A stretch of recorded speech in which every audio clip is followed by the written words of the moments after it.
नया नियम के अंदर यूहन्ना रचित सुसमाचार उसका 5वां अध्याय में उसका दूसरा पद में हम ऐसा पढ़ते हैं, यरूशलेम में भेड़ फाटक के पास एक कुंड है जो इब्रानी भाषा में बेथेस्दा कहलाता है। उसके 5 ओसारे हैं। इनमें बहुत से बीमार, अंधे, लंगड़े और सूखे अंग वाले पानी के हिलाने की आशा में पड़े रहते थे, क्योंकि नियुक्त समय पर परमेश्वर के स्वर्गदूत कुंड में उतरकर पानी को हिलाया करते थे। पानी हिलते ही जो कोई पहले उतरता वो चंगा हो जाता था, चाहे उसकी कोई भी बीमारी क्यों ना हो। वहां एक मनुष्य था जो 38 वर्ष से बीमारी से पड़ा था। यीशु ने उसे पड़ा हुआ देखकर और ये जानकर कि वह बहुत दिनों से इस दशा में पड़ा है, उसे पूछा, क्या तू चंगा होना चाहता है? उस बीमार ने उसको उत्तर दिया, हे प्रभु, मेरे पास कोई मनुष्य नहीं कि जब पानी हिलाए जाए तो मुझे कुंड में उतारे, परंतु मेरे पहुंचते पहुंचते दूसरा मुझसे पहले उतर जाता है। यीशु ने उसे कहा, उठ, अपनी खाट उठा और चल फिर। वो मनुष्य तुरंत चंगा हो गया और अपनी खाट उठाकर चलने फिरने लगा। 14 पद में पढ़ते हैं, इन बातों के बाद वो यीशु को मंदिर में मिला। यीशु ने उससे कहा, देख, तू चंगा हो गया है, फिर से पाप मत करना, ऐसा ना हो कि इससे कोई भारी विपत्ति तुझ पर आ पड़े। प्रभु यीशु मसीह करीब 2000 साल पहले जब मनुष्य का रूप लेकर इस धरती में आया और यरूशलेम नामक जगह में वहां पर वो पला बड़ा, और उसके बाद जो सेवकाई उसने किया है, मनुष्य के जीवनों में जो कार्य किया है, वो वहां पर जो उसने किया है, एक नियुक्त समय पर एक स्वर्गदूत उतरेगा और वो पानी को हिलाएगा। जैसे पानी हिलते ही जो सबसे पहले उतरता है, चाहे कोई भी बीमार वाला हो, वो तुरंत चंगा हो जाता था। चाहे कारण बहुत सारे बीमार लोग उसके चारों ओर, उस तालाब के चारों ओर पड़े रहते थे और उनके अपने भी वहां पर खड़े होते थे, ताकि जैसे पानी हिलाए जाए तो उस बीमार को उठाकर तालाब में डालें, क्योंकि जो भी वहां पर पहले गिरता है वो चंगा हो जाएगा। और इसके इंतजार में बहुत सारे लोग वहां पर होते थे। और उन दिनों में ऐसे था वहां पर कि कोई पहाड़ थे जहां पर कोई ऐसा ऑइंटमेंट मिलता था जिसको लगाने से लोग चंगे हो जाते थे। कोई तालाब थे जिसमें उतरने से चंगे हो जाते थे। परमेश्वर का सामर्थ कई तरीके से परमेश्वर उन दिनों में वहां पर प्रकट करता था। लेकिन यहां पर इस समय में परमेश्वर का पुत्र इस जगत में आ चुका है।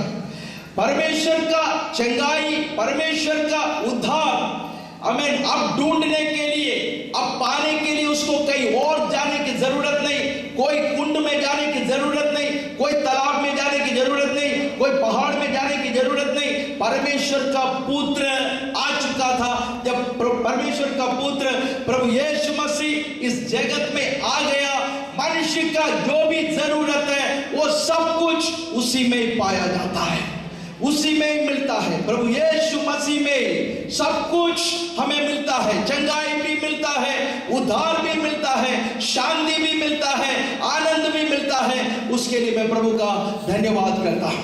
ये आदमी का मेरा लिए पास प्रभु यीशु मसीह चलकर आ गया। जैसे प्रभु यीशु ने उसको देखा कि बहुत दिनों से वो वहां पर पड़ा हुआ है, ये देखकर प्रभु यीशु मसीह के हृदय में तरस आया। वो हमारे हालत को देखकर, तेरे गलती के कारण तुझे ये हुआ है, ये बोलने वाला परमेश्वर नहीं।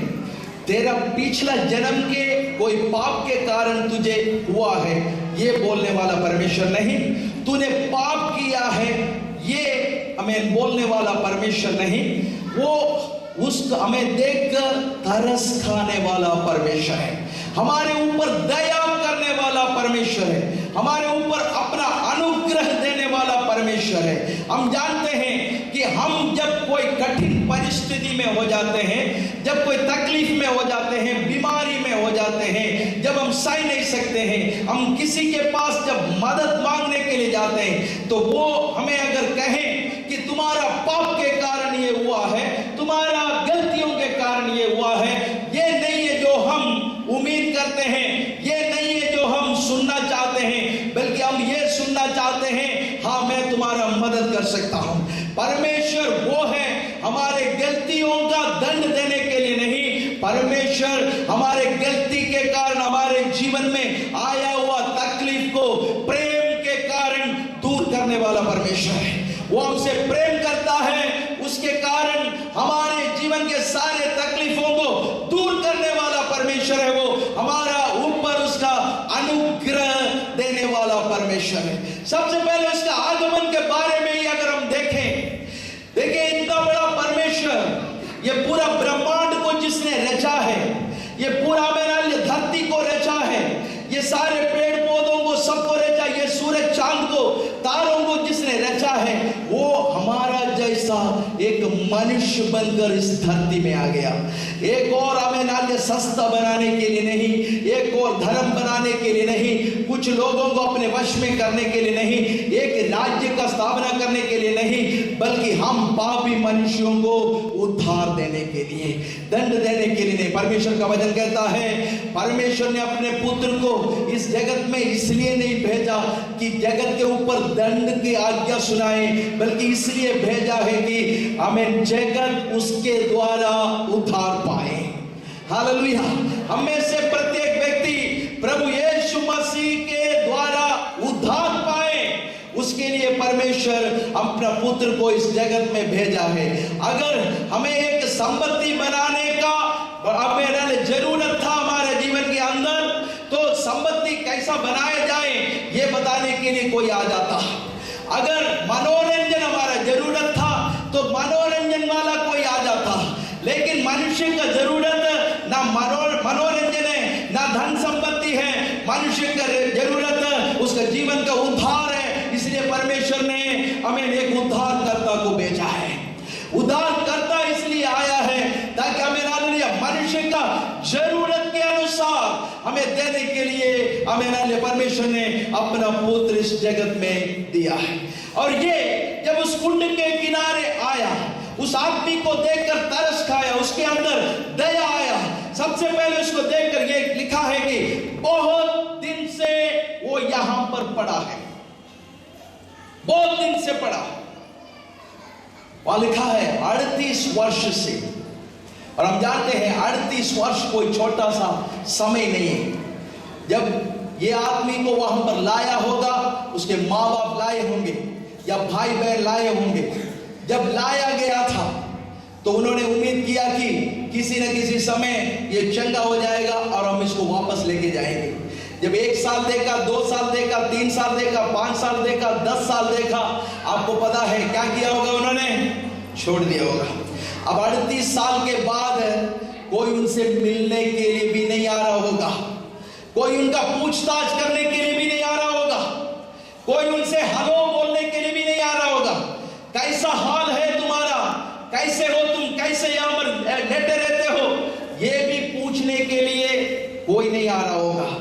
सबने छोड़ दिया होगा, क्योंकि हम जानते हैं 38 वर्ष आपके घर के अंदर एक आदमी चल नहीं सकते हैं, पड़ा हुआ है, तो कैसे डील करेंगे आप? सोचकर देखिए, मनुष्य बर्दाश्त करने का सीमा है, परमेश्वर हमेशा इंतजार करता है। हालेलुया। परमेश्वर कभी भी श्रमित नहीं होता, परमेश्वर कभी भी नहीं थकता, भलाई करने में हमें हालेलुया कभी नहीं थकता। अगर हमारा जीवन पिछले 50 साल से खराब चल रहा है, अभी भी परमेश्वर कहता है ठीक हो सकता है। हालेलुया। मनुष्य में देखकर कहेगा नहीं, संभव नहीं है। मनुष्य कहेगा नहीं, ये तो 50 साल से ऐसा है, 35 साल से ऐसा है, 40 साल से ऐसा है, ये ठीक नहीं हो सकता, ऐसे बोल सकते हैं। लेकिन परमेश्वर कहता है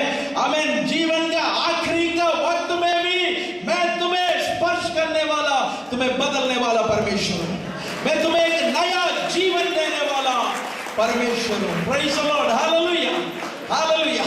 प्रभु यीशु मसीह उसको देखकर आमीन उससे पूछा, आमीन, हम सोच रहे होंगे ऐसे पूछा होगा, कितने वर्षों से पढ़े हो, क्या करते हो इतने वर्षों से, क्या किया था पिछले जन्म में, कौन कौन सी गलती किया था इस जन्म में, क्या माँ बाप का कहना नहीं माना था, क्या कौन सी गलती किया था, कुछ भी नहीं पूछा। एक ही सवाल उससे पूछा है, क्या पूछा, क्या तू चंगा होना चाहता है? हालेलुया। तुझे याद है ना, तू पहले चलता था, तुझे याद है तू पहले हमें दौड़ता था, ये जो लकवा मारने से पहले या तुझे यहाँ पर लाए जाने से पहले तू चलता फिरता था, खाना खाता था, अपने घरों के लोगों के साथ रहता था, अपने परिजनों से मिलता था, हमें आज अपने दोस्तों से मिलता था, काम करने के लिए जाता था, तुझे याद है ना ये सब? क्या तू वैसा होना चाहता है या उससे भी अच्छा होना चाहता है? हालेलुया। यहाँ पर बैठे हुए कई होंगे जी, उनका एक जिंदगी खराब होने से पहले का जिंदगी याद है। प्रभु का आत्मा कह रहे हैं, वो कहते हैं काश अगर मुझे वो मिल जाता, आमीन, पहला जैसा मैं हो जाता, पहले जैसा मेरा हालत हो जाता, पहले जैसा मेरा जीवन का हालत हो जाता, पहले जैसा मेरा परिवार का हालत हो जाता, पहले जैसा मेरा तंदुरुस्ती हो जाता, आमीन, मैं गलती कर बैठने से पहले या मैं बीमार होने से पहले, ऐसा गलत रास्ता लेने से पहले जो मैं था, हमें काश में उसमें हो जाता। आज प्रभु यीशु कहता है, हमें नाले आशा न खोना, हमें आज भी परमेश्वर तुम्हारे जीवन में काम कर सकता है। हालेलुया। फिर से बसाने वाला परमेश्वर है, एक नया जीवन देने वाला परमेश्वर है। एक ही सवाल है, वो उसे पूछता है, क्या तू चंगा होना चाहता है? आज प्रभु यीशु आपसे भी पूछते हैं, क्या तू चंगा होना चाहता है? तेरे गलत रास्ते से मुड़ना चाहता है? तेरा बीमारी दूर होकर अच्छा तंदुरुस्ती में चलना चाहता है? तेरा परिवार प्यार प्रेम में चलना चाहता है? तेरा आमदनी अच्छा होना चाहता है? तू कैसा चाहता है तेरा जीवन, आमीन, अच्छा होते हुए तू देखना चाहता है? आमीन। एक ही सवाल है आज प्रभु यीशु मसीह आप सबसे भी पूछ रहे हैं, क्या तू चंगा होना चाहता है?